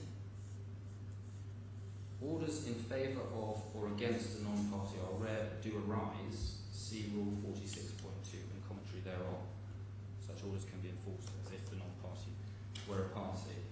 And if you go over the tab, just so you see what that's a reference to, 46.2, Your Excellency will see that what 46.2 deals with is cost orders in favour of or against non-parties.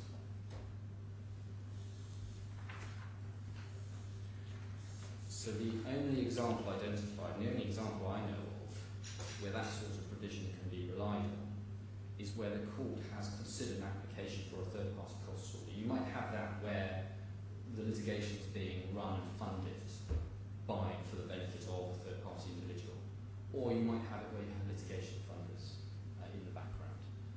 So there are specific circumstances carefully prescribed where, in exceptional circumstances, non-parties can be liable for costs made against them, and so that, as I say, though, is the only example. The commentary says it's rare.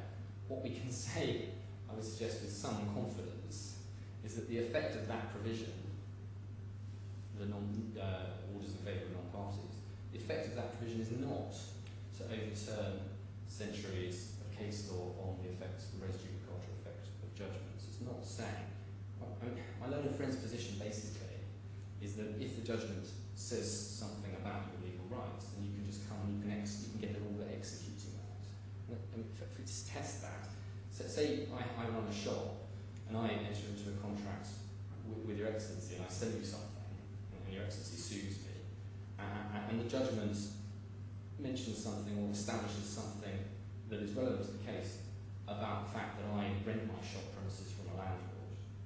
The landlord can't come to court the next day and say, I'm now entitled to possession of that on the basis of the judgment, even if the landlord happens to be a witness in the case. It's just the effect of what is being said is that res judicata effect extends beyond the parties to anyone mentioned in the judgment, effectively.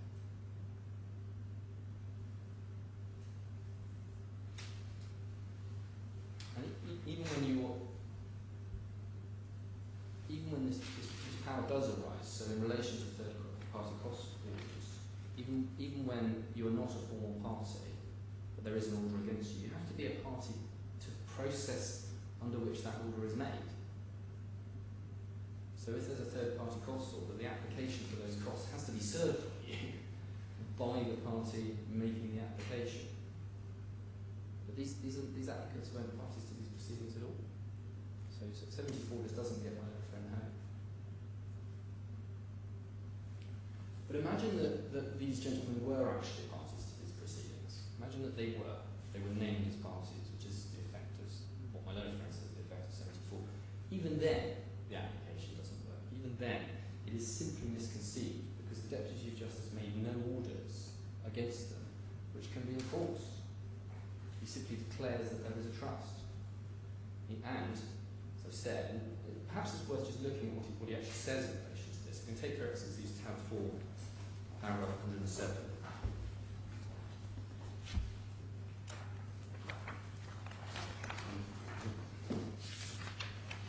Page 50 51 or 52, depending on which numbering your excellency uses. 107.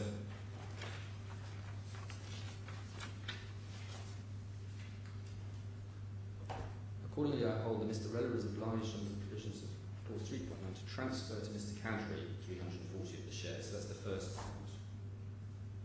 Unless and until the parties agree otherwise, they haven't, or steps are taken by Mr. Togo and Mr. Mongavero to require him to transfer the shares of which he is trustee, he will remain the registered holder of the 260 shares which he holds upon trust by Mr. Togo and Mr. Mongavero.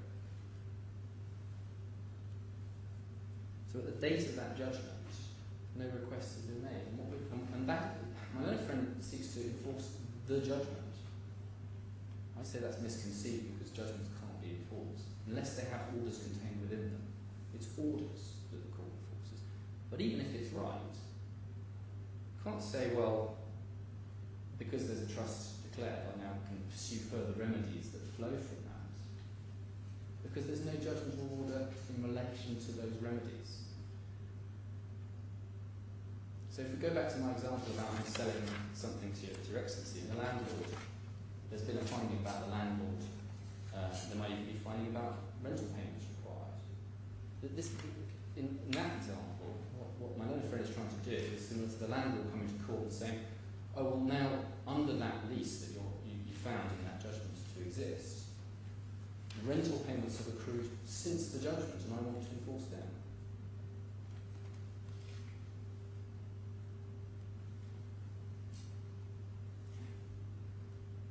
So even if the third parties could enforce, even if they had a right to enforce anything under this judgment, there is nothing to enforce because all there is a declaration. And all that would do, if they were parties to that judgment, would give them the right to raise a res judicata point if that was disputed later. So whereas the second claim is trying to sidestep the execution procedures, these applicants are actually trying to sidestep the whole need to make a claim rule.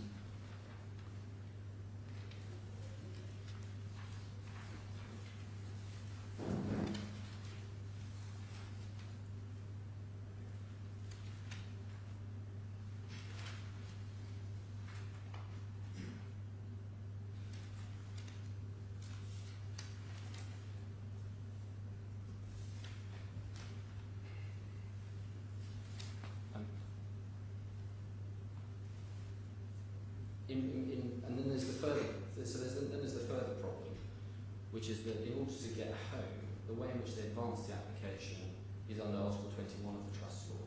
And I've made my submissions about that. It just doesn't arise. I won't repeat those.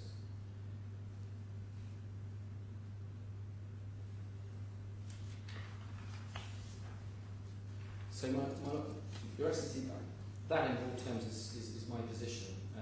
You have my submissions on my application for a stay, but even if Your Excellency isn't minded to grant a stay at this stage, this application, the way it is pursued, is simply misconceived. It is not in any form, at least on paper, but in any form, an application which has any merit.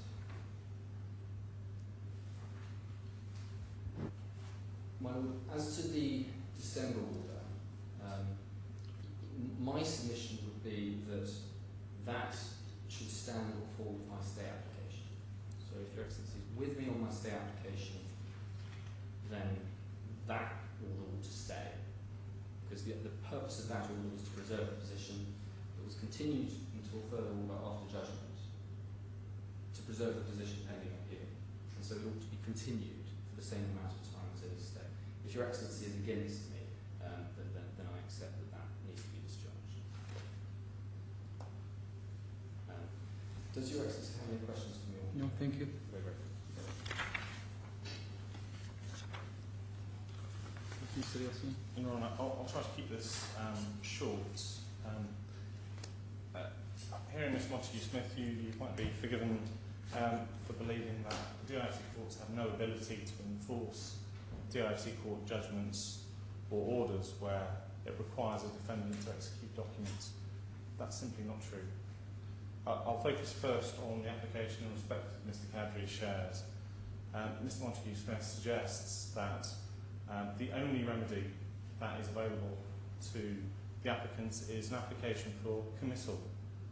Now, the last time I checked, the DIFC doesn't have any prisons in which to put the defendant until he executes share transfer forms. So that's ridiculous. You have... But we can't send him to Attorney General. Yeah.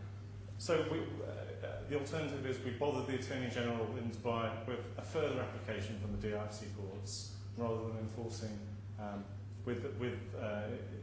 within the DIFC concerning a DIFC judgment, a DIFC court order, shares of a DIFC company, which is absolutely ridiculous. Ms Montague-Smith did not address the general power of the court under the DIFC law of damages and remedies under Article 42 to execute against shares of a company. We say it's clear that the court has very broad powers to execute against shares, including the ability to grant vesting orders in respect of those shares. In respect of Part 48.21, Mr Montague-Smith complains that no application has been made for the applicants to rely upon Part 48.21. Again, that is ridiculous. This is clearly stated as an alternative application in the Skelton argument, which was exchanged on Monday. There's absolutely no reason why the defendant cannot deal with that application at today's hearing. It's ridiculous to suggest that Mr Kadrie has to go away and make a fresh application, which then has to be listed and heard and argued all over again, simply because the defendant says it wasn't mentioned specifically in the application notice. That's ridiculous. The other objection to Mr Kadrie's reliance on Part 48.21 is that no third party has been nominated to act as a representative to sign share transfer forms. There is no problem in finding a willing third party to act in place of the defendant to sign the share transfer forms. I'm more than happy to offer an undertaking to the court that we can identify a willing third party who will be available to sign those share transfer forms without any difficulty. We still suggest any member of the court could be appointed as that person to execute shares, including the registrar or the deputy registrar. If there's any problem with that, we can find a third party who's unrelated to these proceedings. That's absolutely no issue at all, and should be no obstacle to the court enforcing the judgment order in respect of Mr Kadrie's shares. The only excuse that the defendant puts forward for the failure to transfer the shares to Mr Kadrie is his application to the Attorney General in Dubai. Now, Mr Montague-Smith has mentioned two DIFC authorities which are not mentioned in his skeleton argument. They're not in the application bundle, and he concedes that those cases do not apply in this case to establish any route for appeal of the final Court of Appeal decision of the DIFC courts. So I'm not really sure what more I can say on those references at this stage. The defendant relies on the UAE Civil Procedures Law. We say that's simply not sufficient to establish a further layer of appeal to the DIFC Court of Appeal. We simply have no proper basis for that application to the Attorney General in Dubai. It can form no proper basis for any stay or any legitimate excuse for the failure to transfer these shares.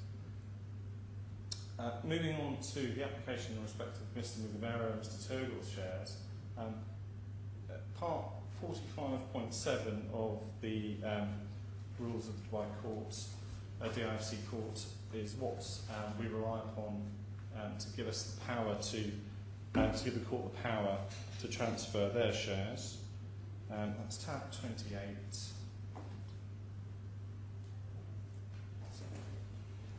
Turn that up.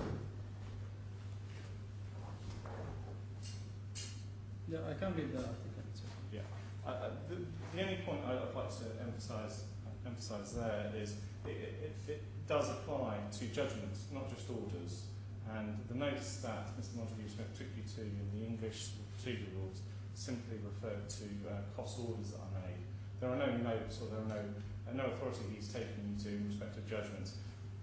Part 45.7 makes very clear that non-parties may enforce a judgment that's been made in their favour. I've already taken Your Honour to the conclusions of the judgment, which are clearly in favour of Mr. Turgle and Mr. Mugabeiro. I would add that Mr. Montague-Smith does not dispute the fact that there is a bare trust, that as a bare trustee, the defendant can be required to transfer those shares to Mr. Mugabeiro and Mr. Turgle. He doesn't dispute that they have taken steps to require the defendant to transfer those shares to him. What is clear is the defendant has ignored those requests. We do not need a further set of DIFC court proceedings to establish those facts before the DIFC courts. The court should be robust in enforcing its judgment and its judgment order in enforcement proceedings. It should not allow these sort of technical objections and obstructions to delay and inconvenience the parties to this litigation any further, or Mr. Mugabeiro and Mr. Turgle. The application for a stay is not something I addressed in my opening, because our primary position is that you cannot rely on the evidence that the defendant has put in support of that application for a stay. They say, and Mr. Montague-Smith has repeated in his submissions, that there is no prejudice to the applicants in granting the stay. That's simply not correct. The evidence in support of that application from the defendant was served late. The applicants have not had a fair opportunity to respond to that evidence. It is, of course, clear that the applicants have been prejudiced by being kept out of their shares since the 30th of October 2014. That is absolutely clear. There are further matters which would have been the subject of evidence from the applicants if we'd had sufficient time to respond to the evidence submitted by the defendant. There are plans for expansion of the business.